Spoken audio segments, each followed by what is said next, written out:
¿Qué tal, chicos? Bienvenidos. Mi nombre es Juani. An effective strategy to start speaking Spanish faster for beginners, starting from zero. In a nutshell, the strategy is learning specific phrases with both intention and patience. So what does that mean exactly? Well, let me break it down for you quickly. I've broken it down into 4 steps. Moving into step number 1, having intention behind what you're doing.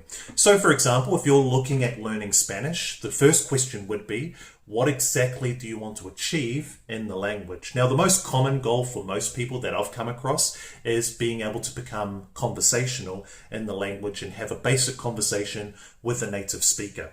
So let's run with that. Let's say that's what your goal is. The next question would be, what are the specific phrases that we need to learn to be able to do that? Now, let's tunnel down into that one a little bit deeper. If you wanted to become conversational in the language, one thing I did in my very first week of learning Spanish is I memorized these 4 simple phrases. Hola, ¿cómo estás? So I wanted to be able to say, hi, how are you? I also wanted to be able to say my name, me llamo Juani. In addition to that, I wanted to be able to ask someone what their name is. ¿Cómo te llamas? ¿Cómo te llamas? I also wanted a response in order to give something back if someone were to ask me how I am. Estoy bien, gracias, y tú?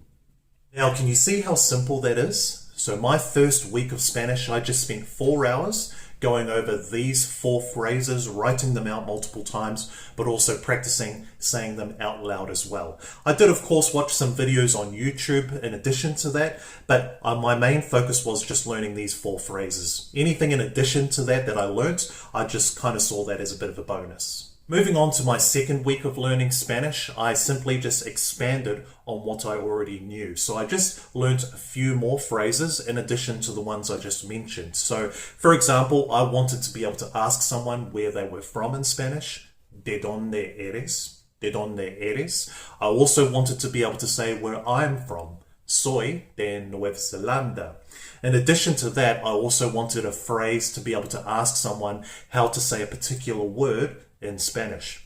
¿Cómo se dice car en español? ¿Cómo se dice house en español? Again, can you see how simple it is? So week 1, I was mainly focusing on those first 4 phrases. Week number 2, I just added in a few more useful phrases to be able to use in a basic conversation. Now, let's just take a moment before we move on to step number 2. So remember, this is just a blueprint of an effective strategy to become conversational in Spanish. You don't have to follow what I say word for word. If you want to learn more phrases during your first week of Spanish or your second week of Spanish, that's completely fine. If you want to learn less, if you want to do only 2 or 3, that's completely fine as well. Just judge it by your particular schedule and, of course, what you can fit into a normal week. Now, if we take a moment and reevaluate what we've just been over, you can see those phrases I mentioned before. Not only are they very versatile, but you'll also say them repeatedly each time you meet someone new in the language. So they're very easy to internalize because you'll basically say them and use them quite often.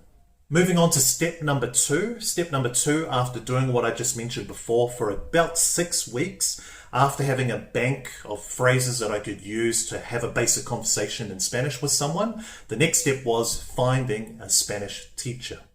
Now, the beauty of things nowadays is how far technology has obviously come. So it's actually quite easy these days to find yourself a Spanish teacher. There's obviously various platforms out there that you can use. One thing that worked well for me, if you are a little bit stuck, is a platform called italki, where you can reserve and book 30-minute or 45-minute or 1-hour lessons with a native speaker. I can't comment on other platforms because I haven't used them, but I have used italki quite often. I've done over 700 classes on italki. So that's a good place to start if you are a little bit stuck. I'm not affiliated with italki in any way as well. I've just genuinely gotten a lot of value from it. Now, obviously, my teacher helped me with a lot of different things, including pronunciation, improving my vocabulary, grammar, among many other things. However, the good thing about a teacher is that you can actually start to practice your conversations with a native speaker. So you'll find your learning really does start to increase once you start to do classes with a teacher.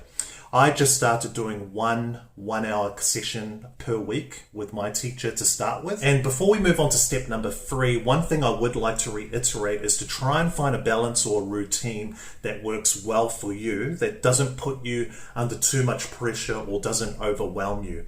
Just remember, this is a marathon, it's not a sprint. Learning a language is a very lengthy process, and some of us learn quicker than others as well. So find whatever works for you, and then whatever you can do for the long term, try and stick to that schedule. Moving on to step number 3, and this is probably the scariest for most people, and it definitely was for me. Step number 3 is introducing yourself and having a conversation with a native speaker in person.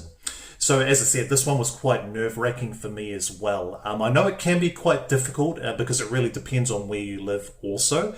However, I live here in Australia, so it's not easy to find native speakers. However, one useful tip that's worked well for me is quite often going to, say, a Mexican or a South American restaurant or cafe, or a Spanish cafe or restaurant as well.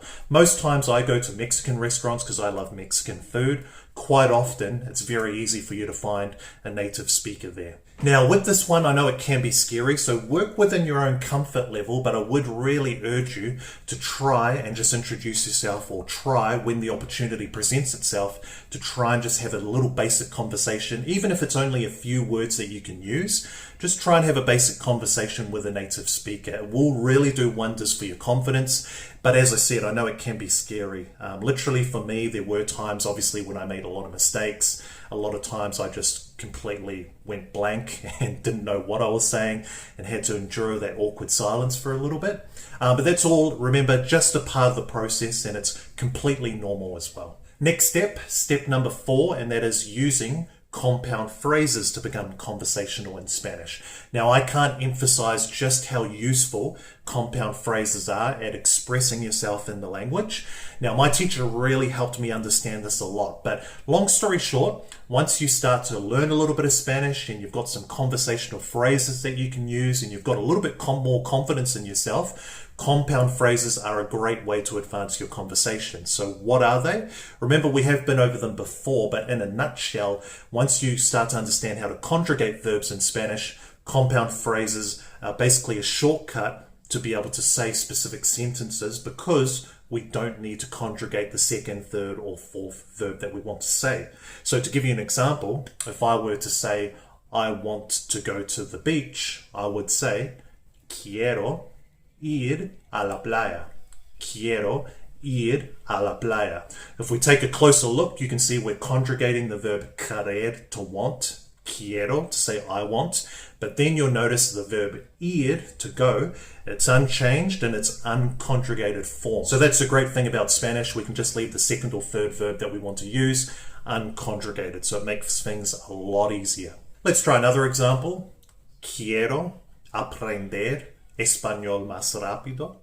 Quiero aprender español más rápido. I want to learn Spanish faster. Nice work, everyone. So if I were to learn Spanish again completely from zero, I think this is a very useful strategy to basically get you to that conversational level in Spanish. And remember, as I mentioned before, having a degree of patience is really the key. So giving yourself a bit of time to be able to absorb the language is going to set you up for success. Just remember, this isn't a process that only takes days, weeks, or even months. Learning a language can oftentimes, or in my experience, pretty much all the time, it's a matter of years before someone becomes fluent and competent in the language. Now, before we finish, if you have any other questions or queries that I can help with, please don't hesitate to leave a comment or a question in the comment section below. If you did get any value from this video, I would also appreciate it if you hit that like button and consider subscribing if you haven't already, and I'll see you in the next one. Hasta pronto.